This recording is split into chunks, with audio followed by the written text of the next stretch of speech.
Magandang araw mga kaibigan. Nako mga kaibigan mainit itong pag-uusapan natin. President Marcos, DOJ, muling binalahura. Isang senador na tagpo ang tanga dyan sa The Hague. Attorney Castro, buwelta sa mga alipores ni Duterte.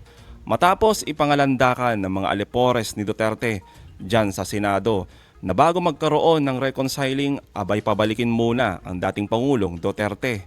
Bagay na hindi sang-ayon ang mga karamihan sa ating mga kababayan ang ganitong kondisyon at demand ng mga Dutertes. Samantala, pinapakalat ngayon mga kaibigan ng mga alipores ni Duterte na nilayasan na ang ating Pangulo. Iniwan na daw sa ere ng kanyang mga cabinet members dahil daw palubog na ang barko. At abangan nyo, isang senador, isang abogado, nagmukhang tanga dyan sa The Hague. Nakakahiya ho. Yan yung pag-uusapan natin. Pero bagong lahat, pakilike muna ang ating video, pakishare na po at subscribe na po kayo sa ating channel.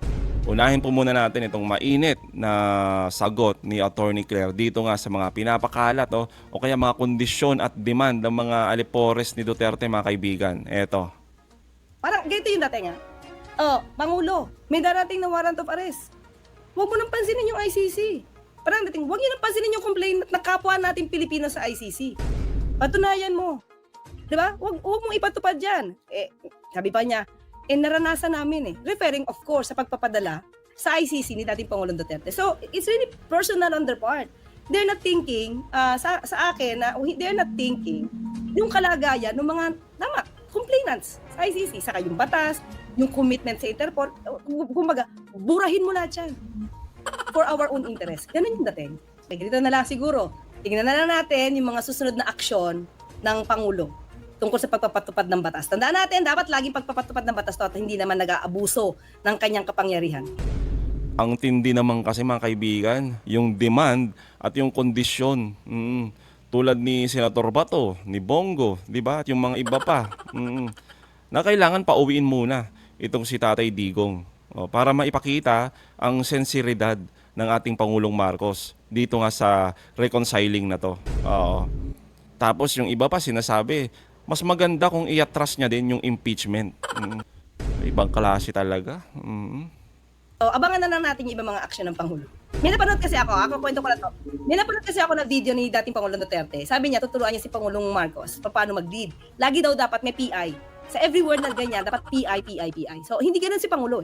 Di ba sabi mo nga kanina, may ganyang Pangulo. Pero si Pangulo hindi kasi ganun. More on, kapag nagkakaroon ng meeting, tatanungin niya, kailan to? Paano to? Hindi ba mas maganda ganito? Siya yung nagsasuggest. So, para mas mapabilis. So, yun yung nakikita ko, a working president. Okay, kung sasabihin nilang weak leader, I don't think, siguro ko, dati kung nasa labas ako, di ko nakikita ko paano siya magtrabaho. But now, na nasa sa loob ako, nakikita ko, katulad kanina, ilang beses siya nakipag-meeting sa iba't ibang grupo. At yun ay may mga result. Makikita nyo na lang yan. So, in other words, ang pagiging mahinahon, ang pagiging statesman, hindi yan sign ng pagiging weak. Huwag tayong masanay sa isang leader na puro mura. Huwag tayong masanay sa leader na may kasamang assassin. Diba? Na ang gusto bloodbath. Hindi ganun yung Pangulo. Ibahin natin ang Pangulong Marcos. Statesman to Umaga, may breeding to. Pero marunong magtrabaho. So, hindi siya sign of weakness. So, yun lang yung gusto nilang paratingin. Kasi yun yung gusto nilang gawin at ipakita sa mga taong maaari nila mapaniwala. Well, totoo naman mga kaibigan, hindi naman talaga kahinaan. Oo, yung pagiging kalmado lang, 'di ba? Tahimik na nagtatrabaho, hindi ho ganoon Hindi ho pagpapakita ng kahinaan tulad ng pinapakalat ng mga alipores ni Duterte, 'di ba? Kasi nasanay na kasi yung iba na yung palamura, 'di ba? Yung nagbabanta, pinapakita daw nila na eto talaga yung matapang, 'di ba? Yung nagbabanta, nagmumura, yung naninira. Oo. 'Yun ang matapang sa kanila. Yung parang ganito mga kaibigan, yung ganyan, 'di ba? Ang tapang-tapang niya sa dahig mga kaibigan. Mantakin nyo, hinamon yung DOJ. Binalahura ang ating Pangulong Marcos. Eto mga kaibigan, saglit lang naman to. Kasi mayroon na naman siyang birade na, nako, sinasabi nga ng iba mga kaibigan, mukhang hindi nakakatulog. Itong si Attorney Roque. Parang ang laki daw ng problema. Parang hindi mahimbing ang tulog niya. Kasi maraming ang nagsasabi na eksperto na matindi yung senyales na may tama. May tama na talaga itong si Attorney Harry Roque. Tingnan nyo mga kaibigan. Now, ngayon nga pala po ho ay World Refugee and Asylum Seeker Day. So pinagdiwang ng buong mundo itong karapatang pantao na humingi ng asylum para sa mga taong ginigipit dahil sa kanilang mga paniniwalang politikal o mga iba't ibang mga bagay pa. Eh sa akin naman po, halata naman po, no? Sus Mariosep, walang basehan na non-billable case. Ang gusto nila, mapatahimik ako dahil ang laki-laki ng bunganga ko na non-stop yung aking bangag. Hindi lang bunganga, may mga dance moves pa ngayon. O, inggit lang kayo sa mga dance moves. O, eh di sumayaw na rin kayo. Join us in bangag. Complete with the facial expression, bangag. O, diba? Oh, ay, hindi pa yan, ha? Ngiwi. And butol. Diba? Well, alam niyo po, magsama-sama na kayo dyan sa DOJ. Mag 500 na utak pa kayo. Hinahamon ko kayo. Sige, subukan niyo akong kunin. Dahil nakaukit po yan, karapatang pantao po yan. Lalong-lalo na, kung obvious na obvious yung ginawa ninyo na walang kaebidensya, dinawit niyo ako. Akong akala niyo, wala kayong pananagutan, ha? Hindi kayo dyan forever. Pag natapos na ang inyong panahon, babalikan ko kayong lahat, ididimanda ko kayo lahat ng malicious prosecution. Pagbabayarin ko kayo ng danyos, itaga nyo yan sa bato dahil sa ginawa nyo sa akin at sa aking pamilya. Walang forever! Ulul! Tindi talaga mga kaibigan, no? Tulad nga ng sabi ng kanyang kaalyado na si Panelo, abay umuwi ka na lang, Roque, kaysa yung ganyan. Yung feeling mo, pine-persecute ka, pero hindi naman. Oo. Harapin mo na lang yung mga kaso mo dito. Sabi ni Panelo, di ba? Kaalyado mo pa yan. Nagmumukha ka daw baliw dyan. Yung mga pinaggagawa mo. No? Speaking of mga kaibigan ng baliw, mukhang tanga, abay eto mga kaibigan. Isang senador, mga kaibigan, dyan sa dahig. Natagpo ang tanga, mga kaibigan. Matindi, oo. Eto kasi si Senator Robin Padilla, mga kaibigan, nakipag-breakfast meeting, dito kay former President Duterte. Nakalaya na pala ang ating Tatay Digong. Isipin nyo mga kaibigan, kaharap ni Robin Padilla, ka-breakfast meeting, itong standee, de karton na Digong, yung kaharap niya mga kaibigan. Tapos after nila mag-breakfast, ayan, naglakad-lakad sila. Parang tamang exercise lang. Libot-libot, lakad-lakad, dyan sa dahig. Bit-bit yung de karton na si Digong mga kaibigan. Kaya naman sinasabihan kang mukhang tanga ng ating mga kababayan na nakakita sa'yo dyan. Di ba?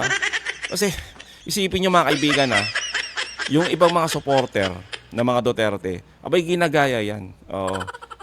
Gullible nga Sobrang gullible kasi ng mga ibang supporter ng mga Duterte. Isipin nyo na lang mga kababayan kayo, tayo, gawin natin yan. Kuha kayo ng karton, tapos i-print nyo, magpa-print kayo ng mukha ni Digong. Tapos kain tayo sa karinderya o kaya naman magkape sa Starbucks. Bit-bit natin yung karton na yan, kaharap natin.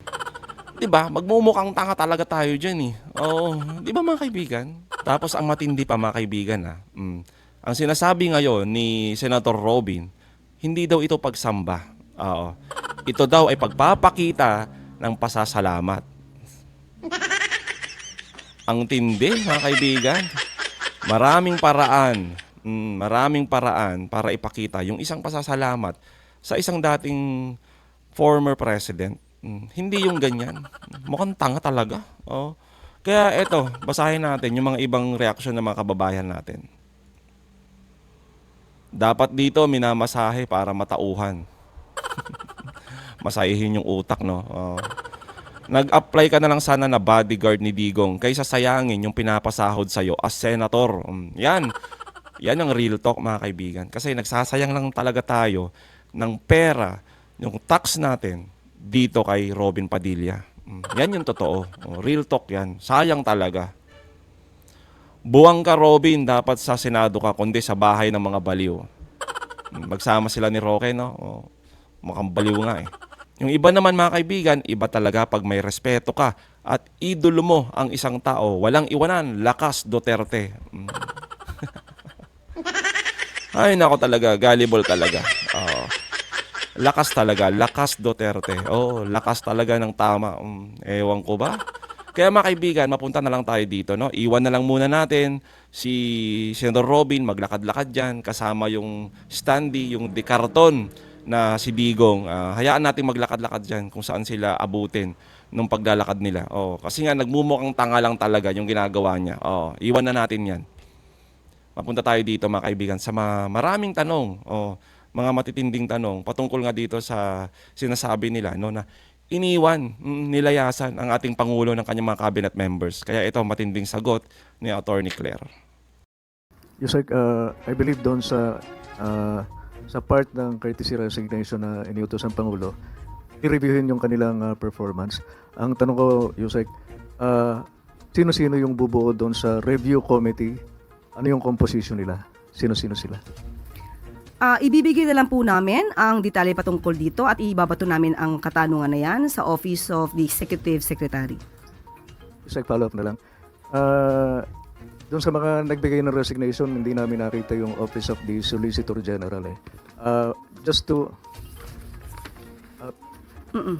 kahit meron na, please enlighten us. Kasama ba ang Office of the Solicitor General sa miyembro ng gabinete ng administrasyon? Opo, kasama po ang Office of the Solicitor General na kailangan mag-submit ng courtesy resignation.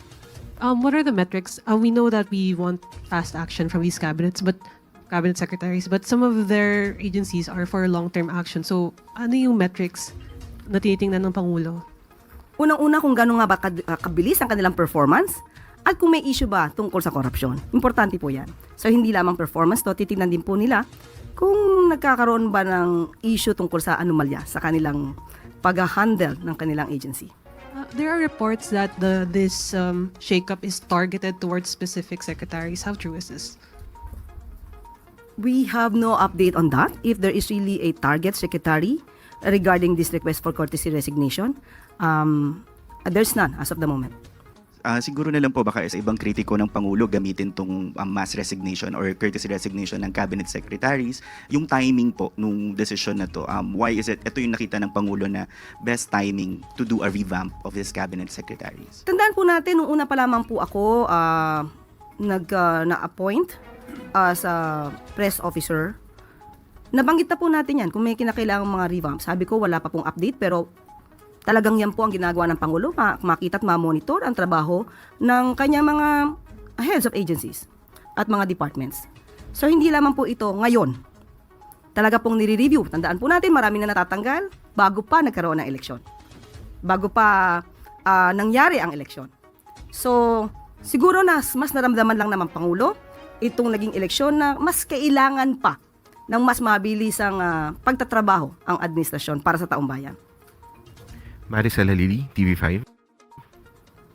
Yusek, magandang umaga. Paglilinaw lang po yung sinabi nyo kanina na walang pagtigil doon sa program ng gobyerno. So, ibig sabihin, the cabinet secretary will still hold their post until makapag-appoint ng panibago si Presidente. Yes, mananatili sila sa kanilang posisyon. Siguro ito yung tamang panahon para ipakita nila na dapat sila manatili sa kanilang posisyon. Pero kapag nakita po talaga ng Pangulo na hindi mo deserve ang iyong posisyon, you will be out. Pero Yusek, how frustrated is the President for him to lead into this direction, asking all the cabinet to submit their courtesy resignation? And how big a factor is his most recent approval ratings? Approval ratings, ang recent, medyo mataas naman. So nakita naman natin na mataas pa rin ang tiwala ng taong bayan sa Pangulo. At hindi naman po kasi maganda rin sa parte ng Pangulo na isahin niya ang bawat sekretary, alamin kung ano ba ang performance mo, kaya dapat lahatan po ito. Para sabi nga nila magkaroon ng elbow room ang Pangulo sa pagpili ng tamang leaders na mamumuno sa kanyang administrasyon. Sorry, ma'am. Is it right to say that he is frustrated with the performance of some of the cabinet secretaries? Yun po ang lumalabas. Thank you. Follow-up question, Eden Santos, Net25. Nako, andito na naman. Ayusin mo, Eden, ha. Nakaraan, pinainit mo yung ulo namin. Tignan nga natin kung ano yung tanong mo ngayon. Yusek, good morning po. Yung pong cabinet revamp, hindi po ba yun layon na ilihis umano yung sisig sa Pangulo dahil kung binabanggit niyo po na yung performance ng ilang mga cabinet secretaries since sila po ay nagsisilbing alter ego ng Pangulo, hindi po ba parang sa kanya rin yun na babalik? Kaya nga po tatanggalin. Para po mas mapaganda pa ng Pangulo ang performance ng kanyang administrasyon. Thank you po. Ay, nako talaga, Madam Eden. Kaya yung sagot na lang ni Attorney Claire, ganun na lang, di ba? Parang sinasabi niya, ano bang tanong to? Napakawalang kwenta. Kasi naman, hindi ka ba nanonood, Madam Eden, sa naging podcast ni President Marcos? Andun na nga eh. Inamin niya na nga eh. Oh, yung pagkukulang nila, di ba? Bilang isang pangulo, inako niya na, di ba? Yung mga pagkukulang. Kaya parang sinasabi niya na, oo, marami tayong pagkukulang, kaya dapat ganitong gawin natin, magkaroon na tayo ng solusyon. Sinabi na nga eh, inamin na nga eh. Ano pa bang gusto mo? Ewan talaga dito. Kaya tama nga, di ba mga kaibigan, dapat talaga hindi pinapapasok to eh.